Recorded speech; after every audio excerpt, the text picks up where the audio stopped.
시중에 선전하는 우루소 데옥시 콜릭 애시드, 이제 뭐 상품명으로 이제 우루사라고 하죠. 우루사 많이 드시는데 이것은 이제 간 세포를 보호해서 간 기능 개선 효과가 있고요. 담즙의 배출을 이제 원활하게 하기 때문에 의료 보험에 이제 적응 대상이 된다면 보통은 이제 간 수치가 60 이상이면 보험이 되거든요. 그래서 이런 적용 대상이 된다면 드시는 것도 좋습니다.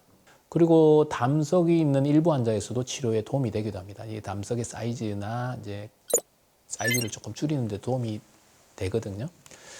또 어떤 분은 광고대로 이 약을 먹고 기분 탓인지 모르겠지만 기운이 난다고 하기도 합니다. 밀크시슬은 엉겅퀴과의 식물로 여기서 추출한 것이 이제 실리마린 성분이고요. 저희 의사 처방으로도 이제 간 기능 개선제로 의료보험으로 처방이 될 수 있습니다. 현재 많이 사용되고 있고요. 간 기능 수치 개선 효과도 있고 지방간 개선에도 이제 도움을 준다는 보고도 있습니다. 간 수치가 보통 60 유니트 퍼 리터, 정상은 약간 40 이하라 그러면 60을 넘어갈 때 간장 보호제를 사용하고요. 두 가지를 의료보험으로 사용할 수가 있습니다. 약을 써서 만약에 간 수치가 정상이 되면 약을 끊어볼 수도 있는데요. 한두 달 뒤 혈액 검사를 해서 만약에 간 수치가 다시 올라간다면 다시 이제 약을 또 써볼 수도 있는데 한두 달 뒤 검사를 했는데 만약 간 수치가 약을 안 써도 계속 정상이다 그러면 계속 약을 안 쓰고 조금 더 오랜 기간을 두고 경과 관찰을 해보는 경우가 많습니다.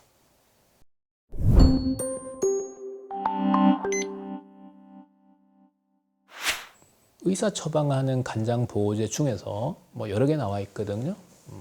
그런 약 중에서 장기간 드신다고 해서 간에 치명적인 부작용을 일으키는 경우는 한 번도 못 본 것 같아요. 또 간은 복원력이 좋아서 원인 인자가 제거되면 간 수치도 잘 떨어지거든요. 그러면 보통 이제 간장 보호제를 끊고 지켜보는데 간장 보호제가 역설적으로 간에 심각한 데미지를 주어서 문제를 일으키는 경우는 없다고 보시면 됩니다.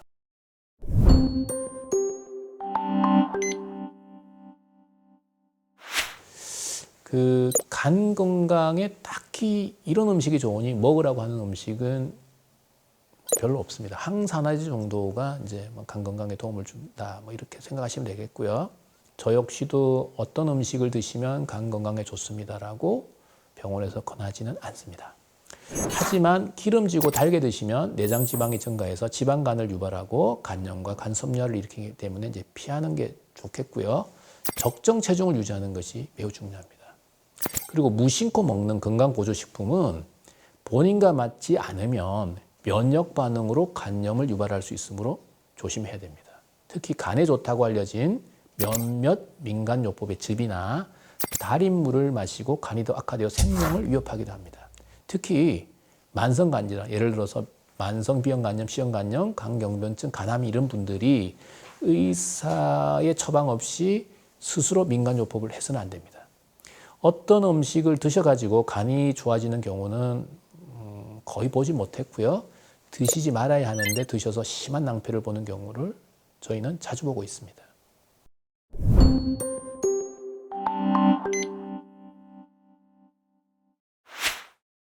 제일 어려운 거는 독성 간염이거든요. 제일 많다 그랬죠. 약이 어떤 것일까를 못 찾는 경우가 많아요. 그래서 의심되는 약은 모든 걸 다 끊어보고 기다려보는데 하느님이 도우셔서 간은 복원력이 좋아요. 그래서 원인이 되는 약제를 끊고 기다려보면 저절로 좋아지고 간장 보호제를 쓰면. 근데 제일 아쉬운 경우가 너무 타격이 크게 받으면 몇 가지 약 안 드셨는데 그러면 안 돌아와요.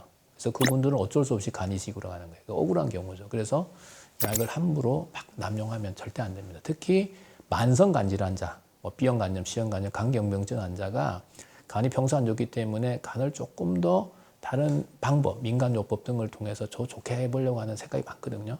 이때 드셨던 것들이 자기한테는 안 맞아서 그게 면역 반응으로 오는 거예요.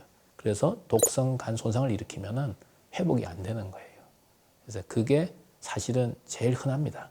그래서 원인 약제를 못 찾는 경우가 엄청 많죠. 근데 자세히 물어보면 최근 석 달 전에 그런 드셨던 것들이 또 다 나와요. 그래서 일단은 조심하면서, 근데 방법은 지켜보는 수밖에 없고, 간장보호제 쓰고, 정심해서 안 된다 그럴 때는 간 이식을 이제 진행하는데, 아까 이식은 생각처럼 쉽지가 않습니다.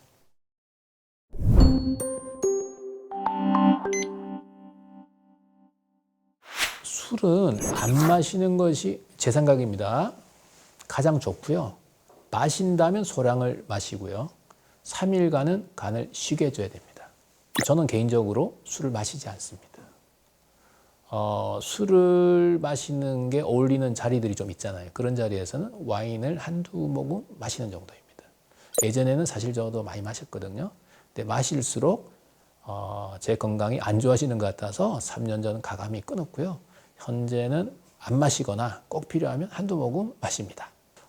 술은 마시면 마실수록 세지거든요. 근데 실제로 간은 간 세포질 내에서 한 개의 대사 회로가 있어요. 그래서 알코올을 분해해서 이제 배설을 합니다.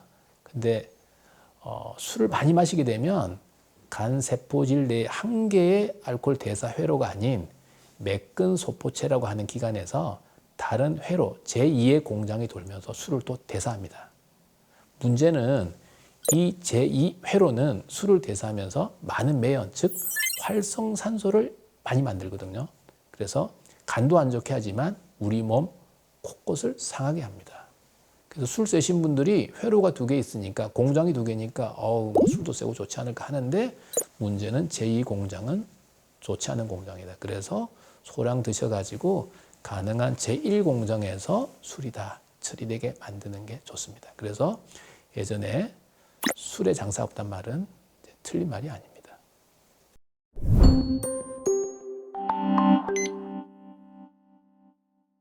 간세포가 아직 공격을 받지 않고 파괴가 되지 않기 때문에 간 수치 현재는 정상입니다. 그래서 어떤 분들은 90세까지 매일 소주 2병을 먹어도 가능하게 돼요. 물론 확률적으로 괜찮은 분들도 계시죠. 근데 확률적으로 그렇지 않은 분들이 더 많기 때문에 그런 분들을 또 따라해서는 안 되고, 그리고 간이 괜찮다고 해서 우리 몸에 각종 장기들이 다 괜찮은 게 아니거든요. 술을 오랫동안 많이 마시게 되면 머리에서 발끝까지 안 좋아지는 장기들이 많이 생겨요. 그래서 절대적으로 술을 많이, 자주, 오랫동안 드시는 것은 피해야 됩니다.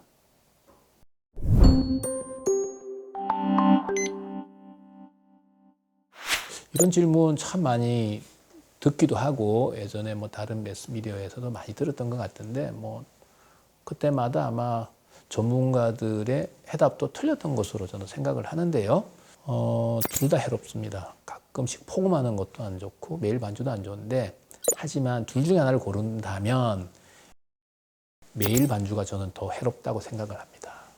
간은 술을 대사하고 쉬는 시간을 가져야 되는데 끊임없이 일을 해야 되기 때문에 간은 지칩니다. 그래서 술을 드신다면 소량 드시고요. 3일 간격을 두고 마시는 게 더 좋습니다.